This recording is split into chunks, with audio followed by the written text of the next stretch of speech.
What's up, guys? Welcome to another episode of A Fistful of Collars. Oh man, we got a reduced crew in the studio today. Howell Teague and Reed Connell for FloGrappling.com here.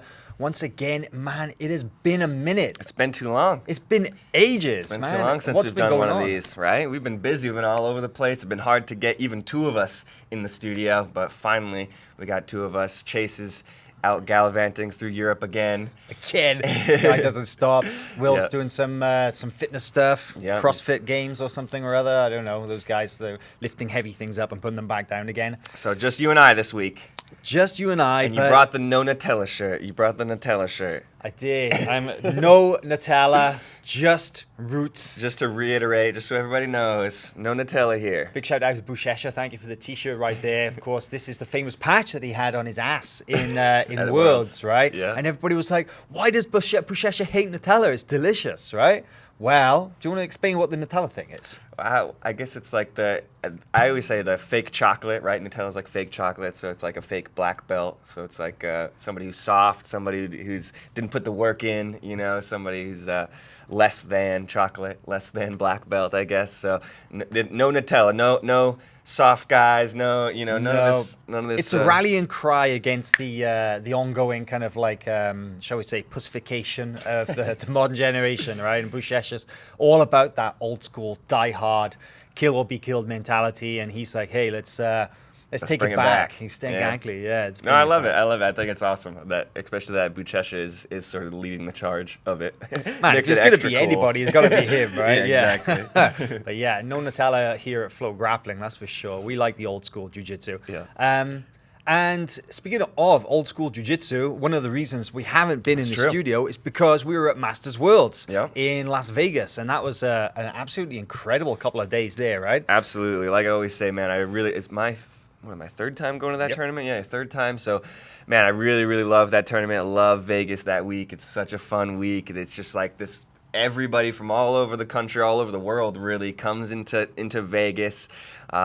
Everybody just loving jiu-jitsu. All the brands are there. Travis Stevens was there hanging out. The Hibero brothers were there hanging out. I mean, everybody was there. Shaolin, we talked to Megaton, just everybody. It's such a fun celebration of jiu-jitsu. I love that week. One of my favorite weeks of the year, hands down. It's a different vibe as well to a lot of tournaments, right? Because what I notice is that at Worlds, at Pans, wherever it is, these big major tournaments, if the guys aren't competing, they're usually coaching.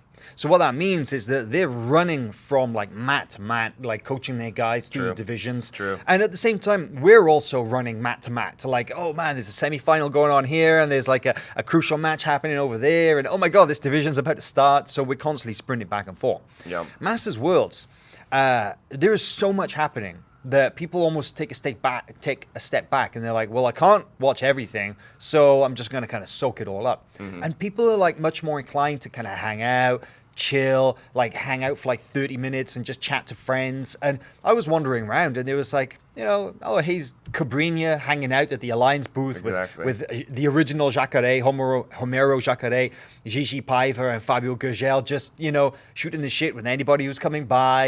And then on the other booth, there's the Checkmat crew, and there's Lucas Leite, Leo Vieira, Buchecha, Marcelo Mafra, all those guys hanging out, having fun. And it seemed like a much more of a, like you say, a celebration. I kind of like that. Yeah, absolutely, man. It's just, like I said, hands down one of my favorite times to go. The guys are just willing to talk about jiu-jitsu. Hey, what are you working on right now? Oh, I'm having trouble with this, finishing this choke or something like that. You can talk to the Michael Jordans of the sport and ask them whatever you want. It's such a fun time. They have the seminars, like you mentioned there. They had the Alliance seminar with all those guys. Homolo taught a seminar. So there's plenty to do. Yeah, there were a lot of seminars, actually, right? Saulo and Shanji did one. Mm-hmm. You had Homolo doing, like you said. Mackenzie Dern did a seminar. There was the Checkmat, Leo Vieira and Buchecha David seminar. Then there was the Alliance seminar. I'm sure I'm missing some as well. Which had Bernardo Faria and Cabrinha in there as well. So a lot of talent on one mat. So. Yeah. So I love the seminars. So if you're a brown belt or something, and you compete the first day, well, you have 4 other days where you can do the seminars, hang out.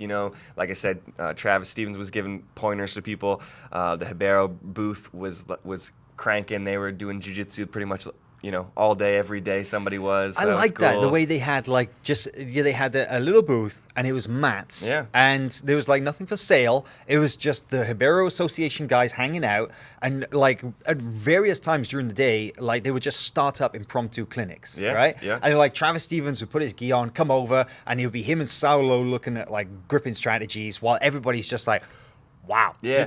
Hang on. This is for free right now? Yeah, You know? no, actually, they were saying you could come up if you lost your match or got submitted or lost your match or something like that. Go to their booth and they'll break down why you got your guard passed or why you got choked or whatever. They're going to break down exactly what you should have done out of that position to have won the match. Wow. So like him and Travis Stevens were there too. They were breaking down people's matches. Like people were just coming off the mat and being like, man, I just lost. I just got bow and arrow choked, and they'd be like, well.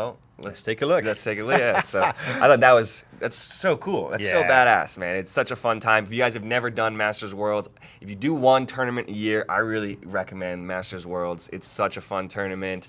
You're gonna get a lot out of it. So definitely, if you compete once, do Masters Worlds, man. It's a fun one. And you're over 30. It's a serious tournament as well, It is, though, it right? is, it's Let's like just It's remove not an easy one. let's remove the Masters from the equation a sec and just remember or remind people that this is a legit World Championships, and people come from all over the planet to come and to take part in this tournament, and the level is very, very high. I mean, we're looking at the Masters 1, Masters 2, Masters 3, Masters 4. There are some legendary names in those divisions. We had guys like, there was Josh Hinger, there was Flavio Almeida, there was Megaton, there was Alexandre Soka, there was just really, really high-level guys out there. And even some guys were like still active in the adult divisions, like Jake McKenzie, Keishinho, right? Cyborg, exactly. Yeah, some very, very high-level guys, but competing in divisions that sometimes, man, there was like 60 guys in some of these black belt divisions. Pretty much no matter what, blue, purple, brown, black, you are gonna have 5, 6 plus matches. Like no matter what. Good thing they're only 6 minutes long. yeah. That is nice though. That's another plus for the tournament, I think. Yeah. 6-minute matches are fun to watch, and Yeah, they are. and they don't drag, and so it keeps the tournament moving and everything. So it's like, there's always a new match coming up, and man, I can't say enough good things about Masters World. It's a fun one. It's a fun one for sure. I want to talk as well about some of this, the events that went on around the Masters Worlds. But real quick, standout performances. Like anybody in particular who you thought, oh wow, that guy was good. Standout performances. I mean, I think you got to start off talking about Rafael Formiga there, Barbosa. Oh yeah. From Soul Fighters. I got to go up to Soul Fighters when he was preparing for Masters World, see how he's preparing with Joao Rocha, and he did double gold, right? He did double gold. Yeah, he did Masters 1. What did he do? Middleweight gold and absolute gold. And I know he's been hunting for that for a while. Last year I think maybe he ran into Rafael Lovato Jr. in the semifinals. And maybe the year before that, maybe ran into somebody like a Shanji or something, somebody just way bigger. But this year obviously was his year. Now he's a 5-time Masters World Champion, I believe. So shout out to Rafael Formiga. He looked on fire on the week, and definitely I think deserves my props for sure. Yeah, 100%. I mean, like what a choice! Yeah. Guys, phenomenal, really excellent display of technical jiu-jitsu. I really enjoyed watching a couple of really notable names. Like, it was a lot of fun to see Cyborg go up. Crazy the fact that he fought an Olympic wrestler in his first match. Yeah, that's a great little story there. Yeah, sure. so I believe the guy's name was Adam Wheeler, correct? Mm-hmm. And he took bronze in Greco-Roman wrestling at the 2008 Beijing Olympics. Which is an incredible achievement. Even getting to the Olympics, but no less to make the podium. And Cyborg tapped him out first round. Damn. You can tell it was the first round, and you could tell Cyborg was maybe not nervous, but he was just like, man, first round match. I gotta go up against this. He's a big dude. Adam Wheeler's a big guy now, and he's a Greco-Roman wrestler, so Olympic wrestler. So he's tough no matter what. So that's like a tough outing for anybody. But yeah, Cyborg did end up getting a slick triangle on him. Man, Guto Campos looked really good. Took double gold at Masters 2. Mm-hmm. There was a guy called Sergio Zimmerman as well who ran through the Masters 3 and 5 submissions. Didn't get a point scored on him. Wow. That was just impressive. Wow. Flavio Almeida looked great as well in taking gold in his division, Masters 2. Flavio's always fun to watch. Yep. Yeah, like we're saying, some real nice old school jiu-jitsu, like big takedowns. That's true. You don't see a lot of double guard pulls at Masters Worlds. You you really don't. Like it's kind of a joke, but you really don't see it. You know, is. It's like you see a lot of guys fighting for grips and guys fighting for takedowns, and so that makes it fun too. But yeah, man, Masters Worlds, what a lot of fun. And then of course there was the tournament running simultaneously. Exactly. Right? So even if you can't do Masters Worlds, you could still have done the Las Vegas Open, or there was the Novice Open as well, right? So for white belts and there was kids tournament and no-gi. So it was like man, crazy. In total there was 27 mats running at the same time. 6 of those were for the Las Vegas Open. The other 21 were for the Masters. But we saw some pretty good action as well over in that little corner right there. Probably the biggest 21 mats for Masters Worlds, and then what? There was another 6 mats, I guess. Yeah. So it was hard to keep your eye. It was pumping. Yeah, but I think probably the biggest story from that particular tournament was the phenomenon himself, the young man Roberto Jimenez, who, wow, he made a statement, shall we say? Purple belt, double gold, won weight in absolute. But something happened in the absolute final. Do you wanna describe what happened Roberto there? Jimenez, this guy's on fire, I think, and he had a good weekend at the Las Vegas Open. But I don't know. Where do you start? I guess do you start with him getting promoted to brown belt, or you? How did he get there? How did he get there? Yeah. So he had the Las Vegas Open. And he's been just on fire. Obviously, he won double gold at Worlds. Looked great there, and then had this tournament here and fought Tynan Dalpra there from AOJ, who it seems like, I'm not sure if they've ever fought before, but it does seem like they have a bit of a rivalry. Yeah, I don't think they had, because you think about it, Tynan won blue belt at Worlds, right? And then got promoted to purple on the podium. So this would have been one of his. I mean, he's fought a purple a few times since, but they were around the juvenile scene for a long time. I guess they're possibly circling around each other. I'm not sure if they did ever face off, but I know they're familiar with each other. I know they know each other. I know they're. But their paths crossed in Las Vegas. Yeah, their paths crossed in Vegas, and I think they've even exchanged some barbs on social media and stuff like that. I'm not too sure. Maybe Will could shed some light on that, but. Yeah, and eventually they fought, I believe it was the finals at the Las Vegas Open, man. And I think it's a match that both of them had been hotly anticipating pretty much the whole week. Probably they knew that they were going to face each other. And or maybe it was the absolute division, though. It was the absolute division. They met in the absolute final. Yeah, it was the absolute final. That's right. Okay. And man, Roberto ended up taking Tynan's back and choking him, and then he kind of went out and he had the patch on his butt that said all natural steroid free jiu-jitsu, and he was not did not hold back, I don't think, in the match, and as soon as he won, he jumped up and he slapped his butt and showed everybody it was a tense moment. Yeah. It was a very tense moment, right? Yeah, especially he turned around and he pointed it in the direction of the guys, of the AOJ guys. And there's a picture there that Mike Columbus got there where you can see it's the whole AOJ crew, including Guy Mendez, is sitting up there, and he didn't look too enthusiastic about. No, let's be clear. First of all, we don't know if the particular steroid-free jiu-jitsu thing applies to those guys or not. It's something that Roberto he's been very vocal about the fact that he claims that he is free of PEDs, but other people close to him have thrown some thinly veiled accusations without calling anybody out specifically, but directed it at certain other teams. Now, we've no idea whether that's true or not. It's just they're based as accusations. There's no evidence to support that one way or the other. But, passions were high, right? The blood was rushing after getting that big win. And let's be clear. I mean, that was kind of like a strong statement in their direction. You don't get much stronger than bending over and slapping your ass at somebody. But he did apologize since then for his conduct. He did, yeah. He did. I did the interview, and he did apologize for his conduct. And I'm always down to give people a pass, especially, in those. Those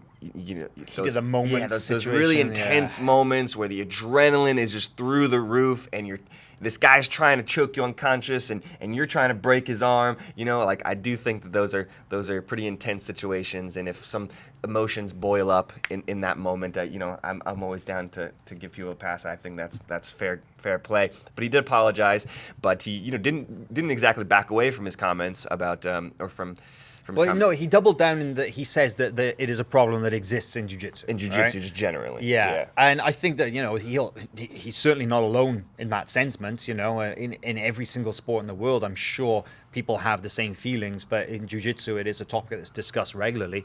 But we have to be absolutely clear that, you know, it is purely opinion-based. It's hearsay. There's never been any evidence to indicate that. But just a few times, I guess, here and there. But yeah, I mean, sort of particularly in those people involved in this situation. Gotcha. But it is an interesting like talking point though, because it really does ask the question: is like, are there teenage kids actually going out there and doing something like this in pursuit of, you know, enhancing their performance? That's a topic that certainly got people's attention, right? That's true, yeah. And I remember at Worlds too, when he won the absolute division at Worlds, beat Mason Fowler in the finals, and immediately he ran off the mat screaming, all natural, steroid free. Like I could tell it's something that Roberto specifically is very, very passionate about, is being all natural. You know, he seems like he's very health conscious these days. He's very into his diet and very into what he's putting into his body and stuff. But the funny thing is that he's been accused of that kind of stuff himself. Sure, right? Yeah, it seems like it goes that way, right? It's yeah, like both sides of the coin, kind of. Because, you know, there are obviously people out there who will look to anybody who's enjoying any level of success, and they will either look to belittle that success, or they will look to they'll look to kind of justify their success as the result of some kind of shortcut or cheat, you know. And sometimes they just aren't willing to accept that, number one, somebody is super talented. Number two, that they work super hard, you know, and that they've got a lot of natural advantages on this side and unnatural advantages, like they happen to train in one of the best gyms in the world, or the access to the best instructors and the best training partners. So, you know, the accusations go both ways, and you have to ask yourself sometimes, man, like, really? Is it as bad as you think, or are you just making excuses? So yeah, because it's easy to lob them when you're, you know, just sitting there typing on your phone on the couch. It's easy to lob those accusations. But man, I did get to go to Roberto's gym, Roberto and his father's gym there in Las Vegas.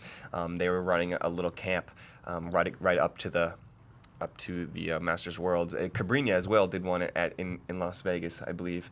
But Lucas Lepre was at Roberto's gym, and I got to go train there with those guys. And yeah, trust me, he's working hard. You know, he's not.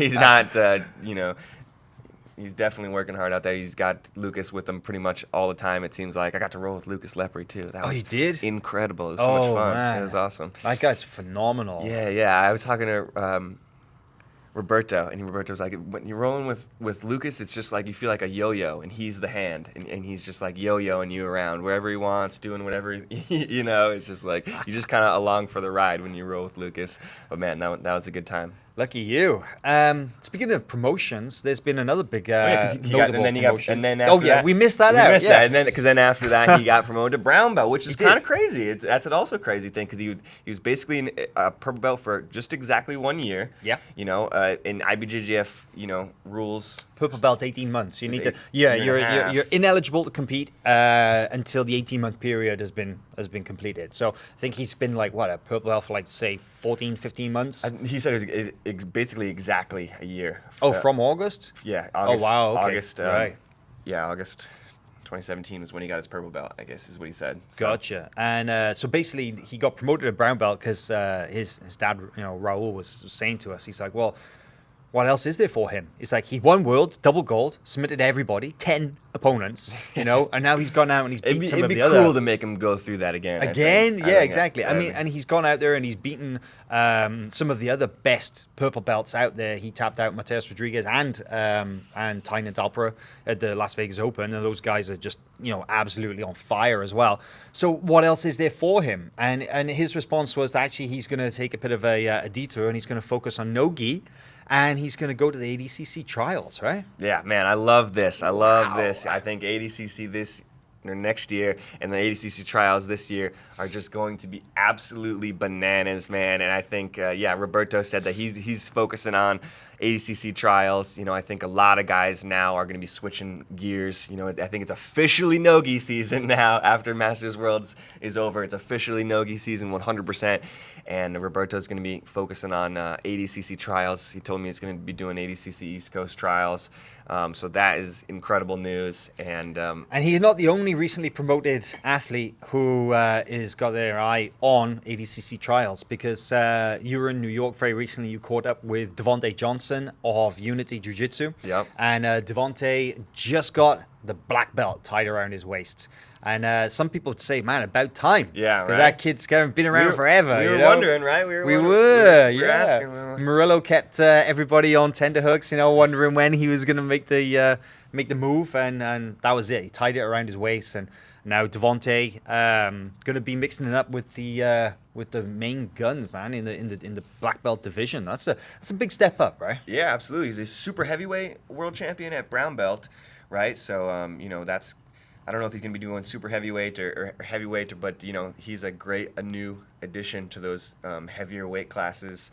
I'm sure he'll definitely be mixing it up with a lot of those guys. I'd love to see him against like someone like an Herberth, and you know, I know he's fought Gordon a couple times, so I'd like to see that one again too. Well, it won't be long before we see him in action, because he signed up for the No-Gi Pans, IBJJF No-Gi Pans, which takes place in New York, September 15th, 16th.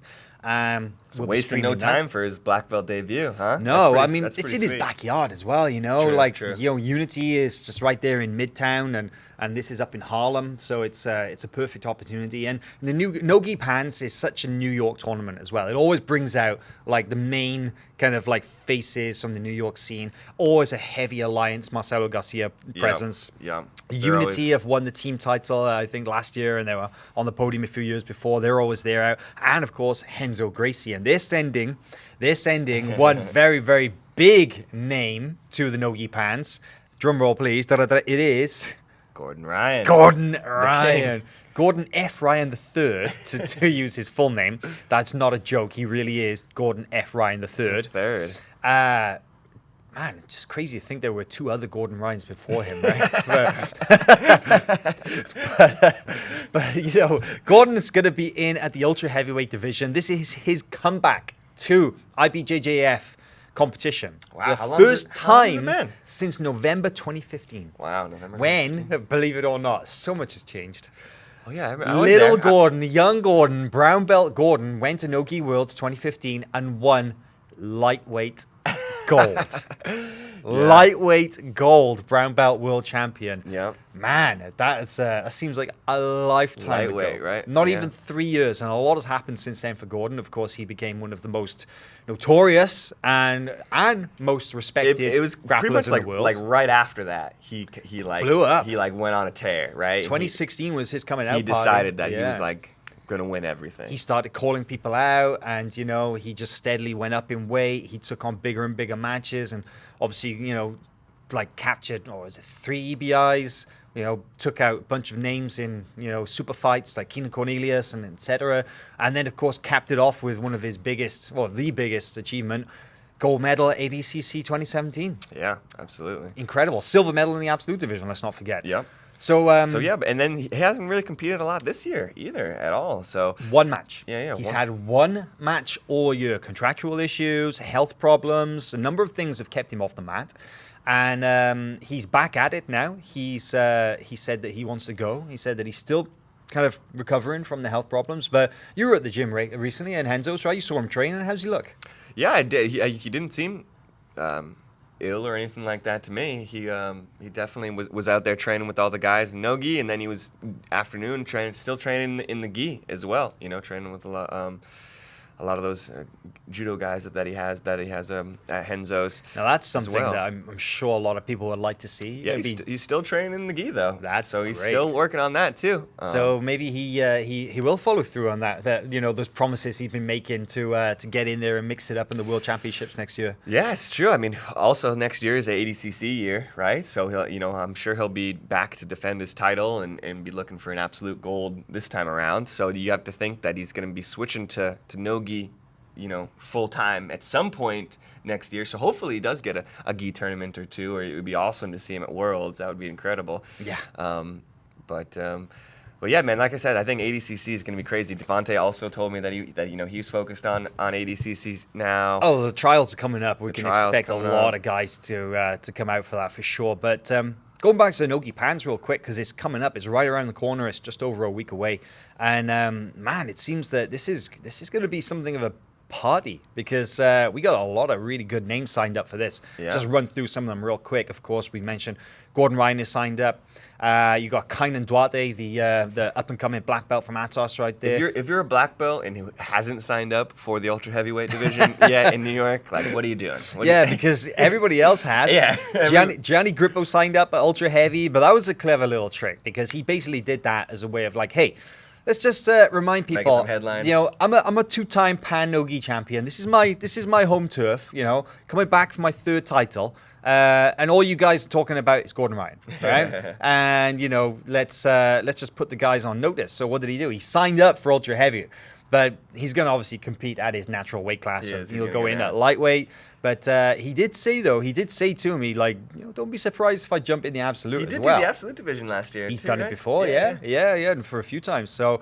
And he won't be alone. There's a bunch of other guys, obviously, from Alliance. Marcelo Garcia, still waiting for a couple of big names to come through.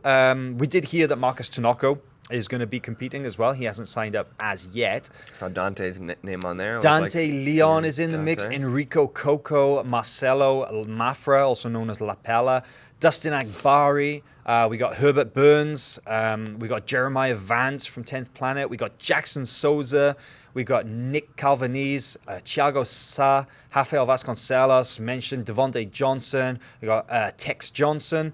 Man, AJ Agazarm's jumped in there as well. Now, AJ followed Gianni's lead by signing up for the ultra heavyweight division, but we're not actually sure if he's joking or not. Yeah.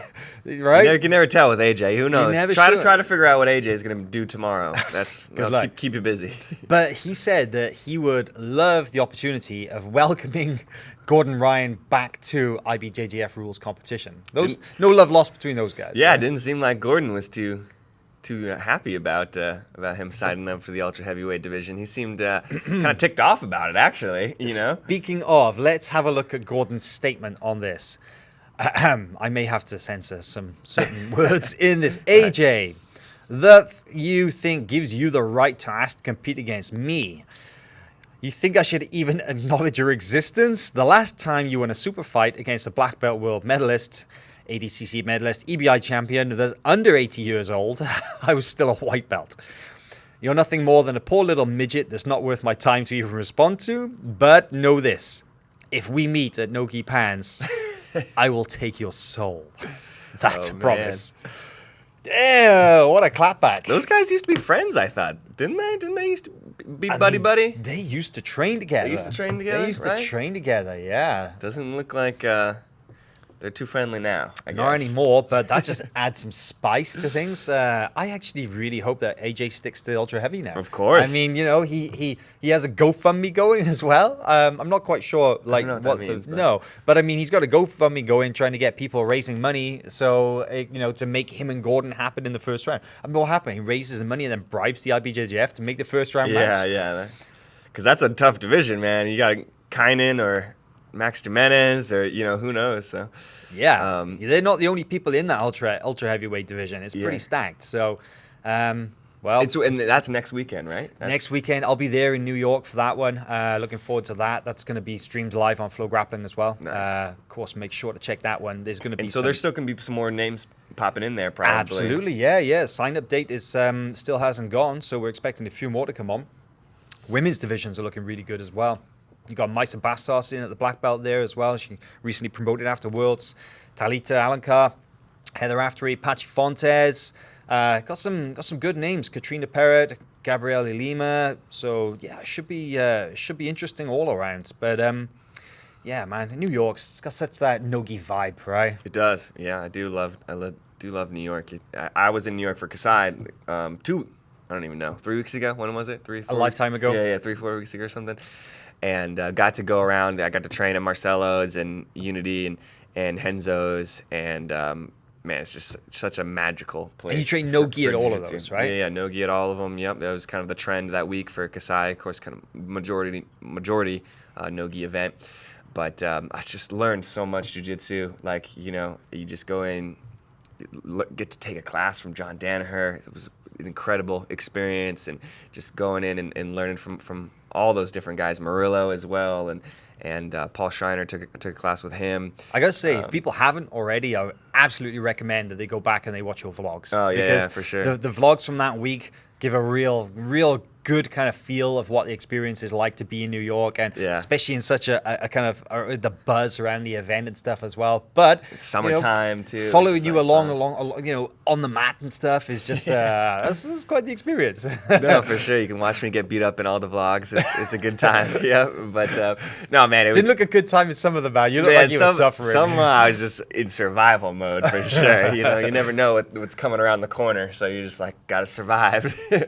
But no, if you've never been to New York, I 100% recommend going there and go training there. All three of those gyms are just like right around the corner from each other. You can stay a couple days, train all those places. You're gonna learn so much. Such an incredible place to go. Thanks to all those guys for letting me go in and train and vlog and everything. Had such a fun time. Kasai was incredible too, so that was fun.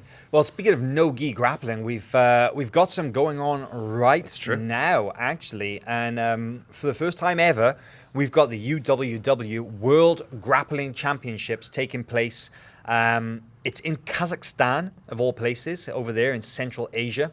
And it's a slightly different format to what the majority of people in the grappling community are used to, right? Because let's be very, very clear, it's grappling, has submissions, has takedowns, has points for control positions, but this is not jiu-jitsu, right? This is very, very different. This is really like submission grappling, submission wrestling style. It's I mean, for all intents and purposes, it looks the same. You know, you've got like 5-6 minute matches.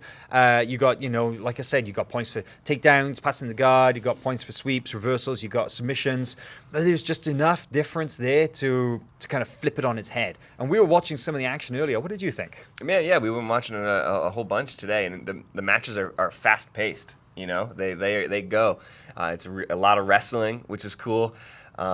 And of course, you know, a lot of these Eastern European countries, you know, it's in Kazakhstan. There's a lot of Russians there, Ukrainians there. So a lot of them have very good wrestling, very high-powered wrestling. So you see some big double legs, some big takedowns and things.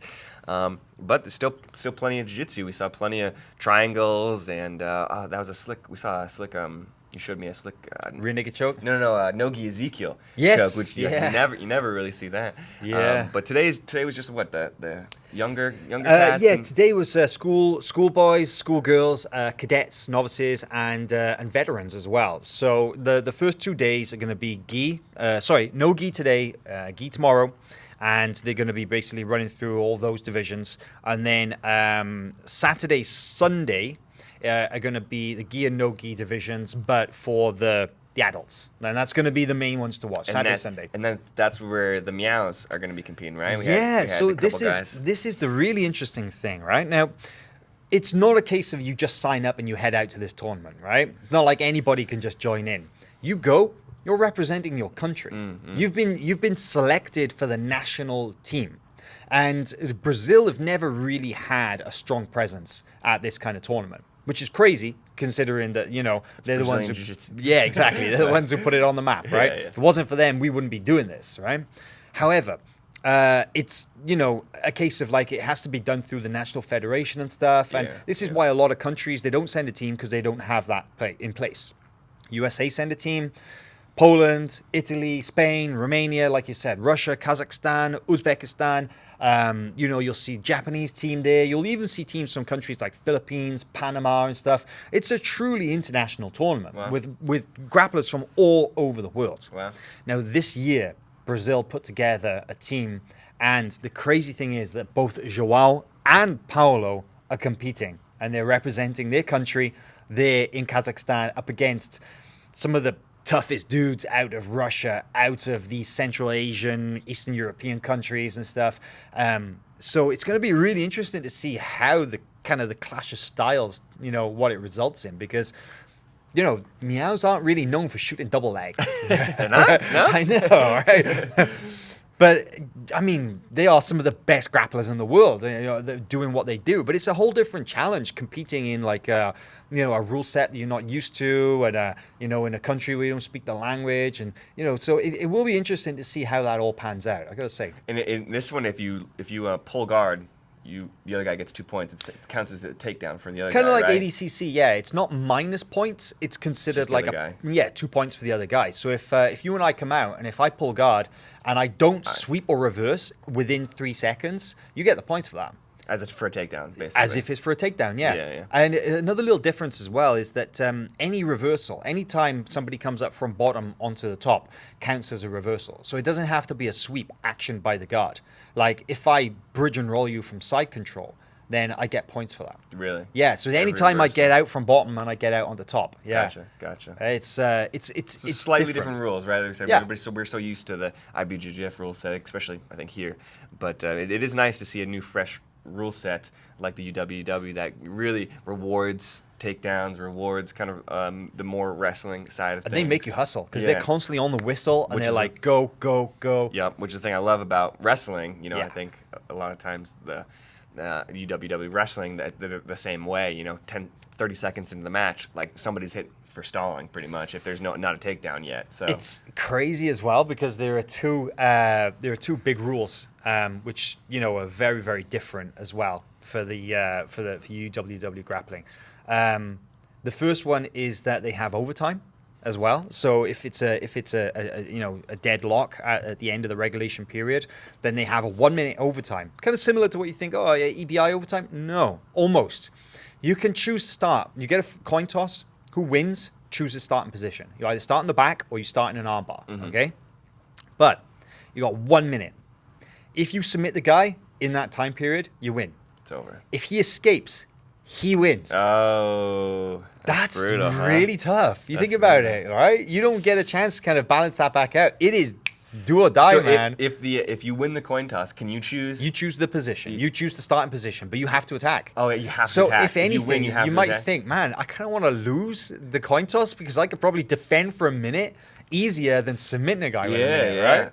Yeah. Crazy. And the other big rule that I love... I wonder how that shakes out, but that's an interesting way to do it. It is. And the other big rule that I love, man, they allow leg reaping. In the gi, no less. You can reap, but you just can't heel and hook. they still walk out of the tournament? Nobody's knees explode. Like, I know, right? Who would have thought it? And it's kind of crazy because you see the kids divisions as well. They can do everything the adults can. They're toe holding each other and knee barring, the whole works, man. It's slamming each other. It's crazy. It's great though because those kids, dude. We were watching some kids matches, right? Yeah. I was like, those kids. I'm glad I'm not 15. Yeah, they're little savages. So I'm really intrigued to see how it goes because the Miyaos are going to be competing in both gi and no gi. Gotcha. And been a while since we've seen Paolo too, so it'd be good to see Paolo. Yeah. And to be honest, you won't recognize any of the opponents that they're going up against. These guys from countries such as Russia, Kazakhstan, Uzbekistan, wherever it might be. But you can guarantee that it is the best that those countries have to offer because they have internal selection, like competitions, like trials and stuff, right? They're like everybody who represents the Russian team, basically the Russian nationals winners. So as all the Russians get together to face off, and then the winners go through and represent Russia at this. So that they're going to be tough, right? Yeah, and we keep talking about it, we keep hearing about how Jiu-Jitsu is growing so fast all over the world, so I'm sure this is the chance to see how good it is. Exactly. So yeah, I've been pleasantly surprised. I got to say, I've seen some really cool stuff. It's definitely a little, different flavor, like a regional differences and stuff. But ultimately, it's still just it's love watching right? Jiu-Jitsu. Yeah. And speaking of the Miyao brothers, one thing I wanted to mention is the fact that we've got a brand new series of João Miyao techniques up on the website as well. We were taking a look at those earlier, right? Just before the podcast started. Some guard passing. What do you think? Oh man, it's incredible. I love Joao's style. So to hear it straight from the horse's mouth, he's doing it in Portuguese, but you get the translation, so it still works. But yeah, Joao's one of the most technical guys out there. So to be able to get those details straight from him, right on FloGrappling.com. And you know what I love as well? Like, he competed that week. We filmed it where we were in Las Vegas for Masters Worlds, and he competed and won at the Las Vegas Open. He competed at 135 pounds, okay? And I asked him to show pressure passes. Yeah. And man, he's demoing these passes, and his partner was kind of like, just the height. 135 pounds. Looks like 235, man. He was just grinding through, just super heavy, sticky pressure. And we were looking at the techniques and stuff. There's just no space, right? It's incredible how tight it is. So. Yeah, no, I got to roll with Paolo when I was in New York, so I know what it feels like firsthand. Miserable. And we got a lot of stuff coming up on the site over the next couple of weeks and months. Obviously, big news is that ADCC, we mentioned it briefly earlier. We got the trials coming up in October, November. Cannot wait for that. European trials, live on FloGrappling, October 6th. That's from Romania. And then November 3rd is the Jersey, the East Coast trials, New Jersey there. You're going to be heading over to that one, right? I'll be there. It was great. In 2016, I was there. That was, kind of one of the breakout moments for Nicky Ryan. He ended up getting 3rd place there. So I'm sure this time around it's going to be even bigger. Word on the street is we're expecting a lot of guys for this one. A lot of guys. I think Nicky will probably be back for that one if I have a feeling. Yeah, and like we said, Roberto, Devontae, I think everybody's going to be wanting that ADCC invite this year. So that's going to be a lot of fun. Great thing about the ADCC trials as well is that you got 2 chances. You do, right? Yeah. Because they have the East Coast trials in November, and then I think it's still TBD, but they're looking at the early part of next year for the West Coast trials as well, maybe February, something like that.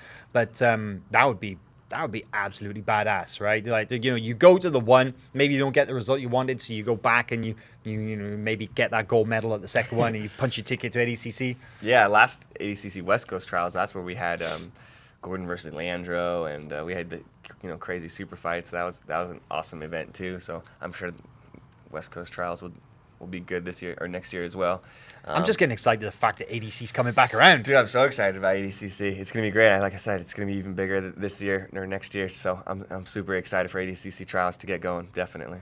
And we do have a ton of events this month, September. 11 live events on FloGrappling.com.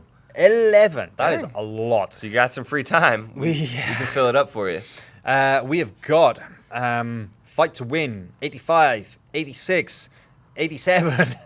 And the Subversive by Fight to Win as well, which is a brand new, 5 versus 5 team challenge. Got 10th Planet, Carlson Gracie, got CSW, Combat Submission Wrestling, and Lloyd Irvin. Wow, that's going to be really interesting. Got Elite Submission League from Tijuana, Mexico. Grapple Fest 2 from Liverpool, England. All over the world, huh? These events. Rise Submission Invitational for New York. 3 professional submission only grappling events right there. Pan No-Gi Jiu-Jitsu, as we said. Also got the Abu Dhabi Grand Slam in Los Angeles. And we got King of Mats, which is the return of their professional tournament as well, invitation only.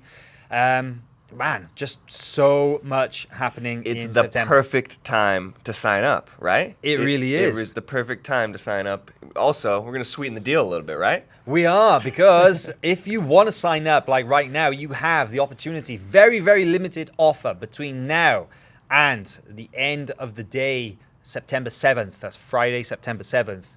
You can get a free limited edition FloGrappling t-shirt. And valid for anybody who signs up for an annual subscription or upgrades your monthly subscription to an annual subscription. Boom. Free t-shirt. I want one of those t-shirts. Me too. Are we going to get one of these t-shirts? I hope so. Sweet. I like the Do color. I need to sign up to get one? I hope not. Yeah, hopefully get us one. Pull some strings there. But yeah, go check it out. Go look on the site. Sign up for a FloGrappling account this weekend and get a free t-shirt. And watch countless live events, countless techniques in our growing technique library. So much stuff to watch these days. Yeah, put your membership to work, guys. There's no point just signing up for one event and then disappearing. There's so much to stick around for, Yeah. We were looking at it earlier, and just alone from the UWW event right now in Kazakhstan, there's 318 matches just from today. We got 3 more days to go. Go back, check out those guys. Go to arena.flograppling.com. Check out the brackets. Check out the interactive brackets and the match links right there as well. And man, it really is. Yeah, it just aids the viewing experience a lot, right? Yep. So if you got a slow weekend, we already got 300 matches for you to watch to go through this weekend. Probably 300-400 more tomorrow. So more coming. Fight to Win this weekend. Fight to Win, big Fight to Win, and ESL, the ESL is this weekend. That's Saturday, Sunday. So that's gonna be fun, man. Plenty of grappling to be watched. It's not over. It's not. It's never over. Guys, it's been a pleasure to have you back with us. Maybe we'll have to kind of make this a regular thing again, right? Yeah, we'll have to do it maybe next week too. Yeah, maybe next week. All right, see you later, guys. Catch you again for the next one.